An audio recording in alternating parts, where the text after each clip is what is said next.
Hi everyone. उम्मीद आप सब अच्छे होंगे और अपनी तैयारी में लगे होंगे।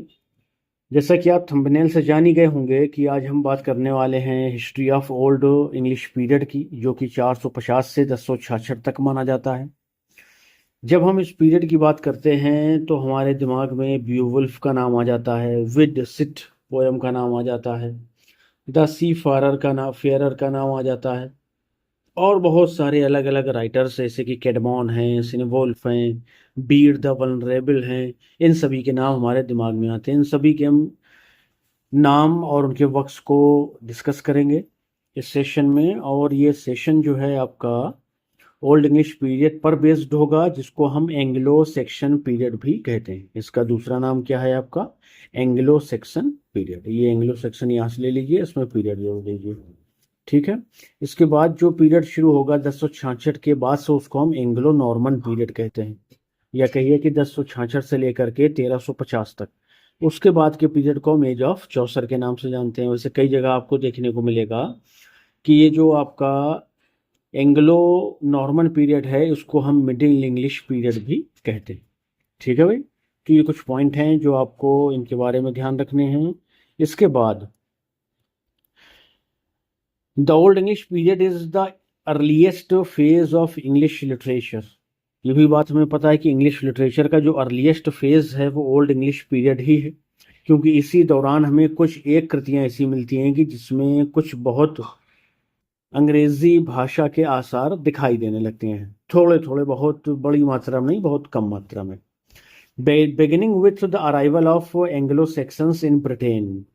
और यहाँ पर देखिए, ये बड़ी अच्छा पॉइंट आया, उसको ध्यान रखिएगा कि कुछ ट्राइब्स थे जिनको हम जर्मेनिक ट्राइब्स के नाम से जाते हैं। उनमें एंजल्स थे, और इनके अलावा सेक्शंस भी थे उनमें, और इनके अलावा उनमें थे जूट्स। तो ये सारे जो जर्मेनिक ट्राइब थे ना, ये एक एक करके धीरे धीरे इस टाइम जो इंग्लैंड है ना, उस द्वीप पर इन्होंने आना शुरू कर दिया था। इन सभी को मिला करके हम इनको एंग्लो सेक्शन बोलते हैं। ठीक है, ये पॉइंट ध्यान रखिएगा। तो 450 एडी के आसपास की बात है कि जब वो ये आकर के वहां बसने लगे थे। And ending with the Norman conquest. और फिर एक युद्ध होता है जिसे कहिए कि विलियम द कॉन्कोरर ने 1066 में जीता था इंग्लैंड के खिलाफ। विलियम ऑफ नॉर्मेंडी के नाम से फेमस है वो, उसकी अपन बात करेंगे। 1066 में ये युद्ध होता है, ये आपके एंग्लो सेक्शंस को हरा देता है। और वहाँ पर ये जो अगर इंग्लिश लिटरेचर के हिसाब से बात करेंगे तो एंग्लो नॉर्मन पीरियड वहाँ से शुरू हो जाता है। ठीक है, आगे देखिएगा। Literature of this age was mainly heroic, religious and written in Old English. जो लिटरेचर है इस समय का, वो मेनली क्या था? हेरोइक, साहसी किस्सों से भरा होता था, धार्मिक बातों से या नैतिक बातों से भरा होता था। और इसे खास तौर पर किस में लिखा जाता था? ओल्ड इंग्लिश में या एंग्लो सेक्शन लैंग्वेज में। ये भी पॉइंट आपको ध्यान में रखना है। ठीक है। तो अगर हम थोड़ा सा ज़्यादा विलियम ऑफ नॉर्मेंडी की बात कर लें, तो इसके बीच में युद्ध हुआ था जो कि बैटल ऑफ हेस्टिंग्स कहलाता है, जिसमें जो इंग्लैंड का राजा था वो हेरोल्ड था। ठीक है, वो हेरोल्ड को हरा देता है। कौन? William the Conqueror. और वहाँ पर से एंग्लो सेक्शन पीरियड ख़त्म होता है और एंग्लो नॉर्मन पीरियड जो है वो शुरू हो जाता है। इतना आप इसके बारे में ध्यान रख सकते हैं। ठीक है भाई, चलिए। तो ये जो पीडीएफ आप देख रहे हैं ना, ये पीडीएफ आपकी पीजीटी के लिए तैयार की गई है। और जो हम टीजीटी की तैयारी आपको करा रहे हैं वो स्पेशली यूपी टीजीटी के लिए तैयार की गई है। दोनों में अंतर हमें साफ पता है कि टीजीटी में आपके सिर्फ 4 राइटर हैं, और जो आपका पीजीटी वाला सिलेबस है उसमें 18 से 19 राइटर्स हैं। ठीक है। तो टीजीटी, पीजीटी और ग्रामर, ये 3 पीडीएफ हमारे पास अवेलेबल हैं इस समय। यूपी, एक मिनट रुकिएगा, यूपी टीजीटी और पीजीटी, और इसके अलावा ग्रामर। ठीक है भाई। तो ये जो आपको वीडियोस मिलने वाले हैं आने वाले समय में, और अभी जो मिल रहे हैं बराबर आपको, ये सारे वीडियोस आपके लिए बिल्कुल फ्री रहेंगे। ठीक है, इसमें ना तो ये कहा जाएगा कि आप हमारी ऐप डाउनलोड करिए उसके बाद आप फ्री देख पाएंगे, नहीं। सीधे आपको यूट्यूब में ही फ्री देखने को मिलेगा। जब कभी ऐप अपन बनवाएंगे तो फिर तब की बात है कि वहाँ पर आप हमें क्या सहयोग करते हैं और फिर उसके बदले में हम आपको क्या सहयोग करते हैं। तो अगर आप यूपीटीजीटी की पीडीएफ लेना चाहें जिसमें हमने 4 राइटर्स, उनके वर्क्स और literary terms, figures of speech, आपकी हिस्ट्री ऑफ इंग्लिश लिटरेचर, पूरा सिलेबस आपका लिटरेचर का कवर किया है, तो उसके लिए आपको सिर्फ और सिर्फ 299 रुपये पे करने हैं, ओनली 299। और अगर पीजीटी आप लेना चाह रहे हैं तो 399, 399। और अगर आप ग्रामर के नोट्स चाहते हैं जिसमें हमने बहुत सारा सिलेबस कवर किया है, कि जिसमें आप UP, TG, TLT, grade, GIC सब कुछ उसमें आसानी से कवर कर पाएंगे। और उसके अंतर्गत हमने देखिए क्या क्या टॉपिक लिए हैं। सबसे पहले उसमें आपको 50 एनसीन पैसेज देखने को मिलेंगे, किसमें, ग्रामर में 50 एनसीन पैसेज हैं। इसके बाद टेंस की बात हमने करी है, स्पेलिंग की बात करी है, पंक्चुएशन की, नरेशन की, वो कैप्स आपको मिल जाएंगे जिसमें antonym, synonym, one word substitution, idiom phrases, proverbs, और यहाँ तक कि हमने उसमें फॉरेन एक्सप्रेशंस को भी जोड़ा हुआ है। ठीक है। इसके अलावा उसमें आपको सिंथेसिस मिलेगा, ट्रांसफॉर्मेशन पूरा मिलेगा, चाहे वो आप डिग्री ऑफ कंपैरिजन की बात करिए, एक्टिव पैसिव की बात करिए, या आप सिंथेसिस में आ जाइए तो simple to simple sentence, simple to compound, simple to complex, या कंपाउंड टू कॉम्प्लेक्स, ये सारा कुछ आपको उसमें देखने को मिलेगा। और अगर आप और आगे बढ़ेंगे तो उसमें आप पाएंगे सिंटैक्स, यानी correct usage of English, English का अच्छा सही जो इस्तेमाल होता है उसको अपन सिंटैक्स बोलते हैं। उसमें हमने बहुत सारे टॉपिक जो हैं वो जोड़े हुए हैं। आपका पूरा उसमें पार्ट्स ऑफ स्पीच मिल जाएगा आपको सिंटैक्स में। उसके बाद आपको आर्टिकल्स उसमें मिलेंगे, सिंथेसिस की भी सिंटैक्स आपको मिलेगी, ट्रांसफॉर्मेशन के भी सिंटैक्स के आपको एमसीक्यूज उसमें देखने को मिलेंगे। और सबसे लास्ट में हमने फिल इन द ब्लैंक्स लिए जिनमें मेन वर्ब, हेल्पिंग वर्ब और प्रीपोजिशन को फिल करना आपको बताया है। और इसमें जितने भी टॉपिक हमने ये आपको ग्रामर के सेक्शन में बताए हैं, इन सभी में हमने बहुत सारे एमसीक्यूज की भी मदद ली है ताकि आपकी प्रैक्टिस अच्छे से हो जाए। और जो बहुत ही महत्वपूर्ण बात है वो क्या है कि ये जो तीनों आप पीडीएफ की बात करेंगे, चाहे वो यूपीटीजीटी हो, पीजीटी हो या ग्रामर हो, इन सभी में हमने एआई की भी ठीक ठाक मदद ली है। और वो इसलिए ज़रूरी है क्योंकि आज के दौर में जो आप पेपर देख रहे हैं ना, मोस्ट ऑफ देम, उनमें से ज़्यादातर जो है वो एआई बेस्ड ही आ रहे हैं। तो ताकि आप किसी से पीछे न रह जाएं, इसलिए हमने एआई को भी अपने साथ जोड़ा हुआ है ताकि हम और एआई दोनों मिलकर के आपकी भरपूर मदद कर सकें। तो यूपीटीजीटी के लिए आपको 299, पीजीटी के लिए 399, ग्रामर के लिए 299। ये बहुत मिनिमल से चार्जेस हैं, जो मेहनत तो बहुत लगती है पीडीएफ बनाने में। आप भी कभी कोशिश करेंगे तो शायद आपको बड़ा मुश्किल होगा। ठीक है भाई। और इसके लिए आपको क्या करना है, बहुत छोटा सा काम है कि आप एक नंबर नोट कर लीजिए, 9838818140। इसमें आपको क्या करना है, व्हाट्सअप कर देना है हमें। ठीक है, कि सर हमें इस एग्ज़ाम की पीडीएफ चाहिए, टीजीटी या पीजीटी या ग्रामर, अपना नाम लिख दीजिए, डिस्ट्रिक्ट का नाम लिख दीजिए। अगर मन हो, ना मन हो कोई बात नहीं, आप डायरेक्ट कांटेक्ट करिए, हम आपको क्यूआर कोड सेंड कर देंगे। ठीक है ना, आप उसमें पेमेंट करिएगा और पीडीएफ आप तक पहुंच जाएगी। ठीक है भाई, चलिए तो आगे देखेंगे हम। तो ये हमने इंट्रोडक्शन देख लिया आपके ओल्ड इंग्लिश पीरियड का। बहुत सारी बातें हैं इसमें, लेकिन क्योंकि बहुत ज़्यादा क्वेश्चन यहाँ से नहीं पूछे जाते हैं, इसलिए अपन उतनी ही बात करेंगे जितनी कि हमारे मतलब की है। ठीक है भाई, चलिए देखिएगा। Poetry was the dominant literary form, ये बात आपको ध्यान रखनी है। अगर आपसे पूछा जाए कि ओल्ड इंग्लिश लिटरेचर में कौन सा जॉनरा ज़्यादा डोमिनेंट था, तो हमारा जवाब होना चाहिए था पोइट्री, होना चाहिए क्या, poetry. Use of illustration, alliteration का यूज आपको बहुत देखने को मिलेगा, repetition instead of rhyme, rhyme के बजाय, राइम कम मिलेगी लेकिन इलिट्रेशन बहुत मिलेगा। थीम्स ऑफ हीरोइज्म आपको देखने को मिलेगी, फेट, लॉयल्टी एंड रिलीजियन, यानी साहस की थीम, भाग्य की थीम, लॉयल्टी वफादारी की थीम, धर्म की theme. Literature reflected both pagan and Christian values, और ये जो लिटरेचर है इस समय का, इसमें आपको पैगन और क्रिश्चियन दोनों वैल्यूज मिलेंगी। अब क्रिश्चियन और पैगन में अगर आप कंफ्यूज हैं तो थोड़ा सा समझ लीजिए इसको। पैगन मतलब वो लोग होते हैं जो किसी एक भगवान या देवता को नहीं मानते, बल्कि बहुत सारे लोगों को, बहुत सारे देवताओं को मानते हैं। उनको उस क्षेत्र में, या कहिए कि यूरोपीय क्षेत्र में क्या कहा जाता है, पैगन्स कहा जाता है। ठीक है। और जो क्रिश्चियन है वो क्राइस्ट को मानने वाले लोग होते हैं। तो एक चीज़ इसमें आप ये ध्यान रख सकते हैं कि कुछ राइटर्स आपको ऐसे भी मिलने वाले हैं जिसमें आपके ऑर्थर क्रॉम्पटन कॉम्पटन है सॉरी, और रिकेट है। इन्होंने भी एक हिस्ट्री ऑफ इंग्लिश लिटरेचर लिखी, उसमें इन्होंने ये इशारा किया है कि जो वर्क थे उस टाइम के, जैसे ब्यूवल्फ वगैरह है या वल्नरेबर बीड के कुछ वर्क हैं या आपके सिनवोल्फ के कुछ वर्क हैं, तो इनके वर्क तो अपने समाज को दिखाते हैं, लेकिन बाद में जिन लोगों ने इनकी खोज करी उसमें उन्होंने क्रिश्चियनिटी को जोड़ने की कोशिश करी या उन वर्क्स को आपके क्रिश्चियनिटी से प्रभावित बताने की कोशिश करी। ये आप थोड़ा सा ध्यान में रख सकते हैं। नाम क्या है? आर्थर कॉम्पटन और रिकेट। इनकी एक बुक है आ हिस्ट्री ऑफ इंग्लिश लिटरेचर, उसमें इन्होंने ये बात कही। चलिए आगे देखिएगा। मोस्ट वर्क्स वर एनोनिमस।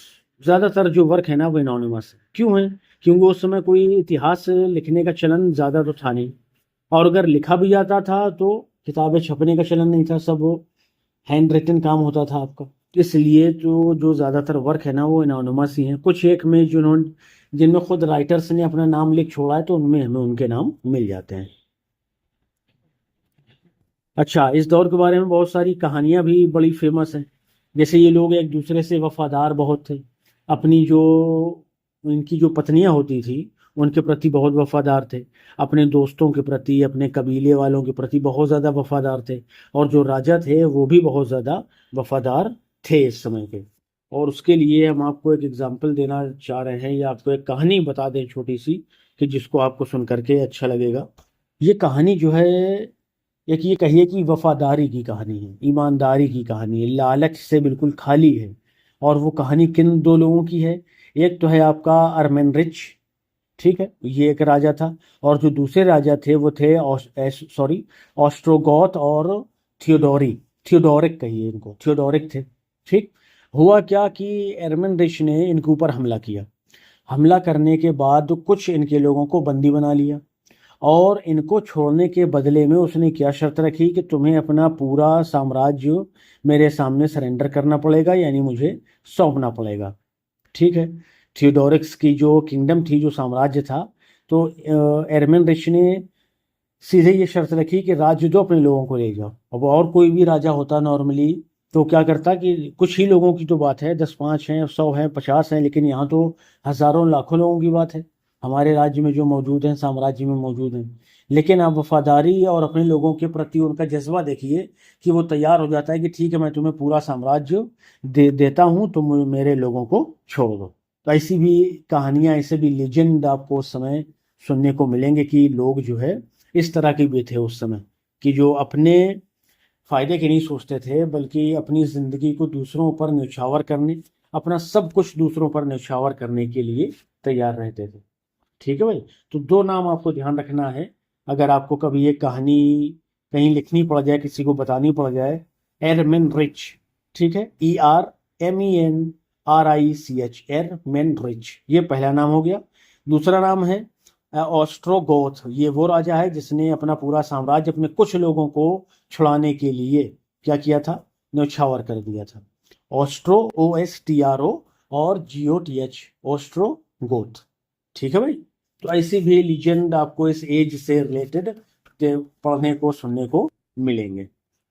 चलिए अब आ जाते हैं हम मेजर ऑथर्स में और उनके वर्क्स में, देखते हैं कौन कौन है। केडमन।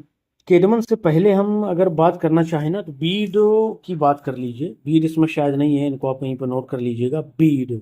और इनको कहा जाता है बीड द वल्नरेबल, वल्नरेबल। ठीक है भाई, बीड द वल्नरेबल।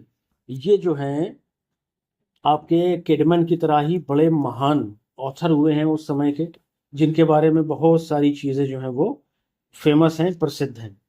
तो जो ये बीड है ना, इनके बारे में अगर आप जानने की कोशिश करेंगे तो इनके बारे में ध्यान रखिए कि बीड का जो जन्म है वो माना जाता है कि 673 ईस्वी में हुआ था। ठीक है, 673 ईस्वी में, और जो इनकी मृत्यु है वो 735 ईस्वी में हुई थी। ये थे हमारे बीड द वल्नरेबल। ये जो है, जो इन्होंने सबसे इंपॉर्टेंट वर्क लिखा है जिसके लिए हम आपको इनका नाम बता रहे हैं, वो वर्क है the ecclesiastical history of English people. Ecclesiastical history of English people. ठीक है, ये क्यों इंपॉर्टेंट है? अगर ये वर्क ना होता तो हमें उस समय के इंग्लिश समाज के बारे में शायद ही कुछ जानने को मिलता जिस समय ये थे। ठीक है, इसलिए इस वर्क का हिस्टोरिक बहुत इंपॉर्टेंस है। तो नाम आपको ध्यान रखना है ऑथर का, बीड, और इनका वर्क क्या है, the ecclesiastical history of English people. ठीक है, तो ये नाम आपको ध्यान में रखना है। अब जो हमारे सामने वर्क हैं उनकी भी हम बात करेंगे। जो ऑथर हैं, सॉरी, कैडमन, इनका जन्म जो है हुआ था 657 में और मृत्यु होती है 680 में ओनली। सिर्फ ये 23 साल जिए। जैसे हमारे आज के दौर के तो नहीं, खैर 200 साल पहले अगर आप चलिए तो जैसे शैले हैं, हमारे कीट्स हैं, ये भी लोग मुश्किल से 21-22 साल बेचारे जिए लेकिन अपना नाम छोड़ के गए।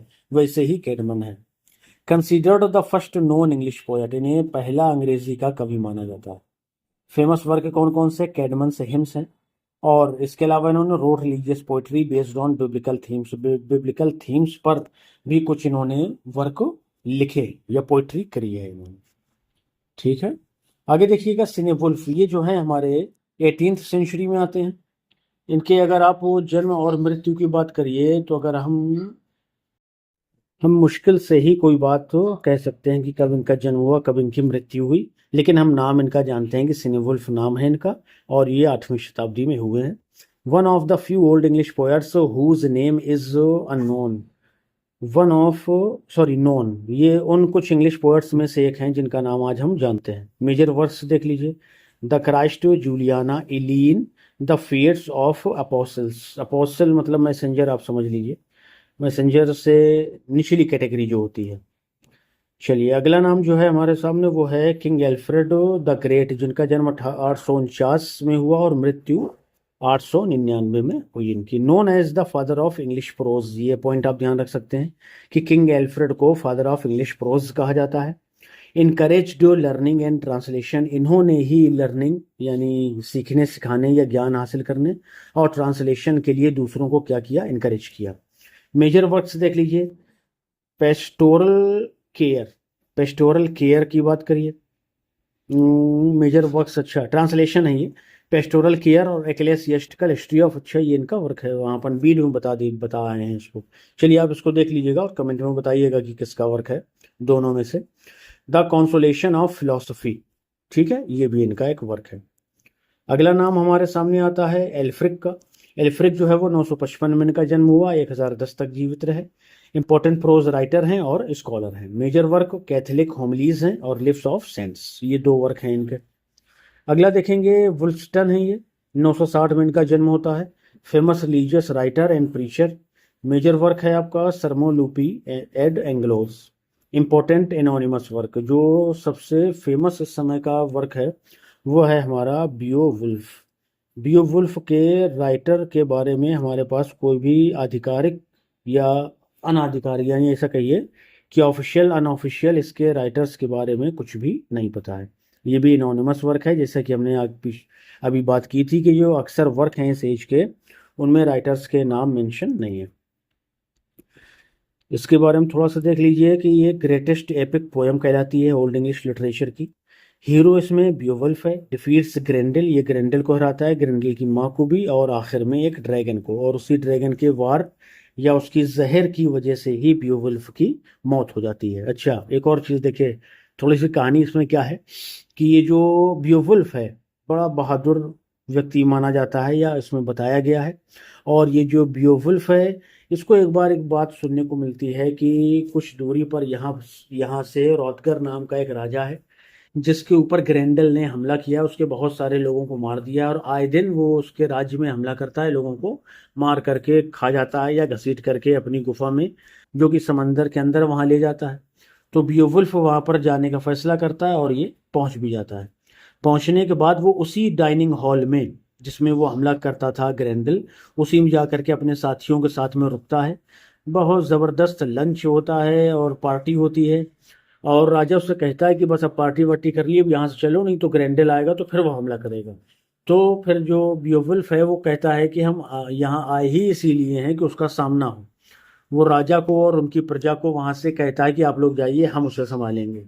और फिर जो है बियोवुल्फ और उसके साथी वहाँ रुकते हैं, सोने का नाटक करते हैं कि ये सो चुके हैं। तब ग्रेंडल आता है और उन पर हमला शुरू करता है। तो हाथापाई के दौरान बियोवुल्फ जो है उसके कंधे को या उसके हाथ को पकड़ लेता है और इतनी मजबूती से पकड़ता है कि ग्रेंडल उसको छुड़ा नहीं पाता है और उसकी जान सी निकलने लगती है कि मैं किसके पंजे में पड़ गया हूँ, आज किसके हत्थे चढ़ गया हूँ। ठीक। तो जब वो भागने की कोशिश करता है ग्रेंडल, तो ये दरवाजे के बाहर ग्रेंडल निकल जाता है और उसका हाथ जो बियोवुल्फ के हाथ में था वो दरवाजे के पीछे रह जाता है। दरवाज़ा बंद होता है और बियोवुल्फ उसका हाथ खींचता है और वो उखाड़ देता है उसके कंधे से। ठीक। रोते चिल्लाते हुए वो जाकर के समंदर में डुबकी लगाता है, अपनी माँ के पास पहुंचता है। उसका नाम मेंशन नहीं है उसमें। ठीक है। उसको पूरी बात बताता है और वो बेचारा मर भी जाता है वहीं। ठीक है। अब इसकी ये इधर थोड़ा सा लौटिए बियोवुल्फ की तरफ। बियोवुल्फ जो है उस हाथ को वहीं उस हॉल के बाहर लटका देता है लोगों को दिखाने के लिए। और लोग बड़ा उसकी तारीफ करते हैं, पार्टियां होती हैं, तमाम नाच गाना होता है कि ये ग्रैंडल से छुटकारा मिला, लेकिन इनको ये नहीं पता था कि एक और आफत इंतजार कर रही है। फिर उसकी माँ जो है इनके ऊपर हमला करती है और एक काउंसलर को, राजा को उठा ली जाती है समंदर के अंदर। तो उसको, क्योंकि बियोवुल्फ को समंदर के अंदर बुलाना था कि जमीन पर शायद ये बहादुर है, समंदर में मेरा राज है तो मैं इसको हरा दूंगी। जब इन दोनों की बियोवुल्फ अंदर जाता है समंदर के, इन दोनों में हाथापाई होती है। ठीक है ना। तो फिर जो है लगभग जब वो हारने को ही था बियोवुल्फ, क्योंकि समंदर की रानी कही उसको राक्षसों की, तभी उसके इसके हाथ में एक तलवार पड़ जाती है और उसी तलवार के एक वार से वो ग्रेंडल की माँ को मार देता है और पूरे समंदर का पानी लाल हो जाता है और फिर वो बाहर निकलता है उसका शायद सर लेकर के। तो फिर लोग उसकी तारीफ करते हैं और उसके बाद उसके जो है उसके ऊपर गाने गाए जाते हैं, उसकी कहानियां बनाई जाती हैं, ये सारा कुछ होता है। फिर यहाँ से लेकर के 50 साल तक बियोवुल्फ बिल्कुल निडर होकर के शासन करता है लोगों के ऊपर। जो बियोवुल्फ है वो स्वीडिश ओरिजिन का है। ठीक है, ये बात आपको ध्यान रखनी है। 50 साल के बाद, यानी पूरे 50 साल जब हो जाते हैं इसके शासन के, तो फिर इसको खबर मिलती है कि एक जो है ड्रैगन है जो लोगों को लूटता है, उन्हें मार देता है। तो फिर ये उससे लड़ने जाता है उसकी गुफा में। लड़ाई बहुत जोरदार भयानक होती है। अंत में बियोवुल्फ उसको मारने में कामयाब हो जाता है, लेकिन उसके जहर से, यानी जब ये बियोवुल्फ घायल होता है उसके हाथों से ड्रैगन के, तो वो उसके जहर से बहुत, ये समझिए कि मृत्यु तक पहुंच जाता है। वहीं पे बेचारा मर जाता है कुछ एक बातें अपने साथियों से कह करके। तो इस तरह की हीरोइक कहानी आपको बियोवुल्फ में देखने को मिलती है। तो ये अपन ने बियोवुल्फ की बात कर ली। चलिए आगे देखिए। जो बियोवुल्फ की थीम्स हैं वो क्या क्या हैं? Bravery, loyalty, fate and heroism, ये सभी अपन ने देखा। अच्छा, एंग्लो सेक्सन क्रॉनिकल में क्या है? Collection of historical records of England, England के हिस्टोरिकल रिकॉर्ड्स को इसमें रखा गया या इसका कलेक्शन है। बिगन ड्यूरिंग एल्फ्रेड्स रेन, और ये एल्फ्रेड के रेन के दौरान शुरू होता है। आगे देखिएगा। The dream of the rood, rood का सपना, रिलीजियस पोयम है ये। डिस्क्राइबिंग क्राइस्ट क्रूसिफिक्शन, जो क्राइस्ट के क्रूसिफिक्शन को डिस्क्राइब करती है। From the cross perspective, cross के परस्पेक्टिव से। ठीक है। द सी फेरर की बात करिए तो reflects loneliness, exile and faith. ये जो सी फेरर पोयम है इसमें पहले दो पार्ट हैं, जिसमें पहले पार्ट में समंदर की ज़िंदगी के बारे में बताया गया है कि कैसी होती है, कितनी मुश्किलें होती हैं वहाँ, क्या अच्छा होता है क्या बुरा होता है। और दूसरे पार्ट में फिर इसको जो है संसार की ज़िंदगी से तुलना की गई है इसकी। ठीक। वांडरर को देखेंगे, deals with loss, suffering and the search for wisdom. ये जो वांडरर है यानी घुमक्कड़ नाम की जो पोयम है, इसमें आपको लॉस, हानि की थीम मिलेगी, सफरिंग कष्टों की थीम मिलेगी, और सर्च फॉर विजडम की थीम भी आपको देखने को मिलेगी। चलिए अब आ जाते हैं हम एग्जाम ओरिएंटेड वन लाइनर्स में।